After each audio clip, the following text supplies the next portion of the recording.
Hi guys, I'm Kiko. I'm here with Joe Satriani. We're backstage in São Paulo, Brazil. Joe is playing tonight, and we're gonna talk a little bit about his new album and also the Diary Strings. So Joe, tell me about your new album first of all, the concept, you know, the creation of it.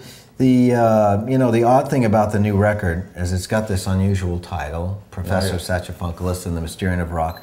But the title came last, and it was sort of in desperation because I thought I had a clever idea to create a record without a title so that nobody would be influenced by the title, and we could create a record that was truly eclectic, had a lot of different songs that would really be free of some sort of theme, album theme. Of course, when we finished the record, I hadn't spent any time dreaming up a title, so I took a lot of the song titles and I just started to mix them up until I came up with something that looked like it might mean something. So it doesn't really mean anything, but in a way it sort of alerts the fan that it's a record that's going to have an eclectic nature to it. Yeah, it's going to have a lot of different styles. Yeah, that's cool. And to have these different styles, do you compose always with your guitar in hands, or you jam with the band, you play all the instruments? To get different ideas, like piano, banjo, or whatever? I do. I would say maybe a third of the record gets done on guitar, you know.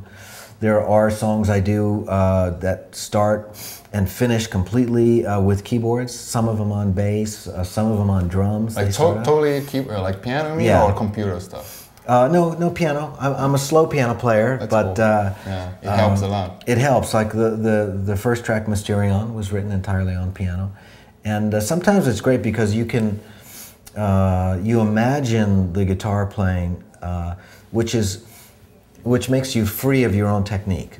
Exactly, and because then you don't think about scales and stuff, right? Exactly. Yeah. You just focus on the music or sounds. You don't think about the gear that's laying around in the room because you're not using it first. Yeah. Because I know you draw, right? You do like the plant waves, straps and picks. I do a lot of drawing. So do you have like some thing in between, like music and drawing?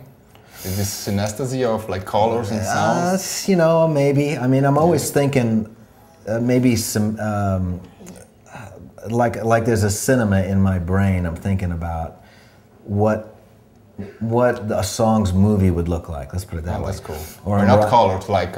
A Legion is red and not D so much. Flat is like green. Or something. It's a good idea though. Yeah, it's good. Yeah. Well, let's talk about the Diary as well. Okay. Do you use 0-10, 9? What do you use? You know, 9 to 42 seems to work best with any of the guitars that have the edge vibrato bar on it. I see.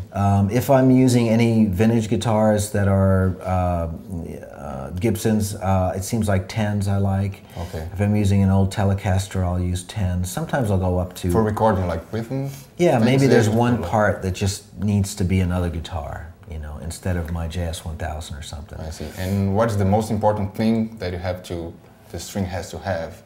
When for the kids who are gonna buy a string? Well, it has intonation. You can't break it down. I mean, the thing about the D'Addario strings is that they have it all. It's consistent that the intonation, the tone, the fact that it's going to last a long time those three things you can count on. Yeah.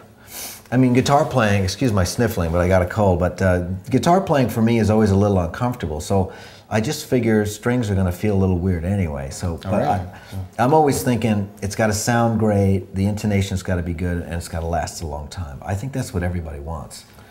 That's great. Whether or not it feels good, I don't think it doesn't really matter. All right. And well, you've been working with Diary for 21 years. That's correct. It seems like it. Yeah. That's a long time. Yeah. Did you help them also to develop the string? Did you, give a feedback of? What you think about I got to say that this, developing strings is a very difficult and it's almost like a secret science.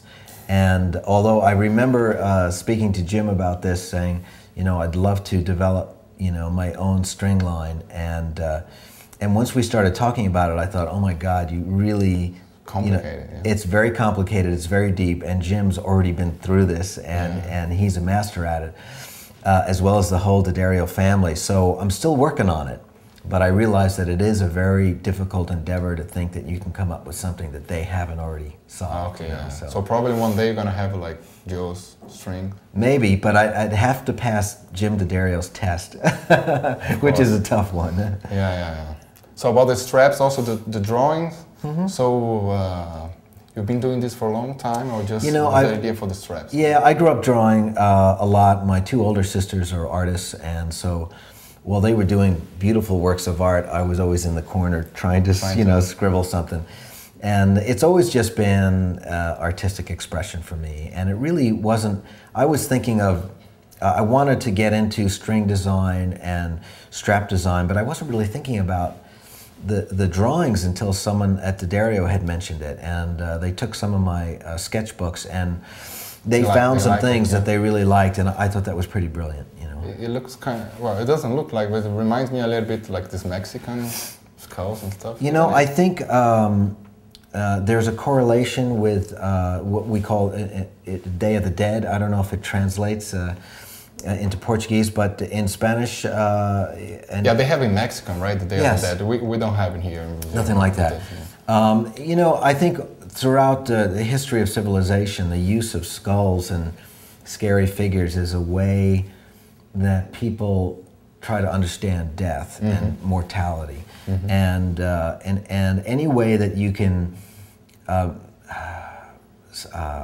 make it fun in a way, or represent it as simply the fact of life, I think is good.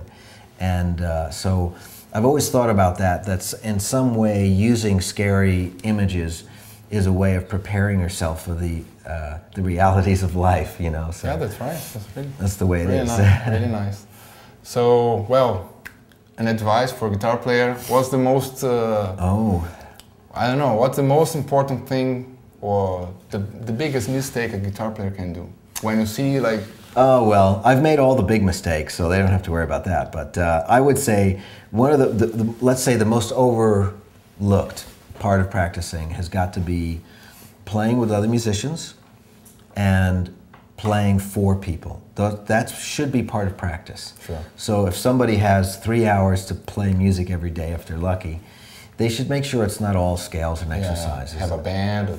Have a band, some friends, play at a party. Those things are, maybe they're more important. Yeah, but what is the mistake you see? Like when you see some, for instance, if I see a guitar player like doing like this very fast vibrato, like this sounds really terrible. Yeah, intonation. Intonation, like what you're talking about. Yeah, I would say, I was once taught, hit the note first, put the vibrato on later. Yeah, that's cool. Teach yourself to know what good intonation is.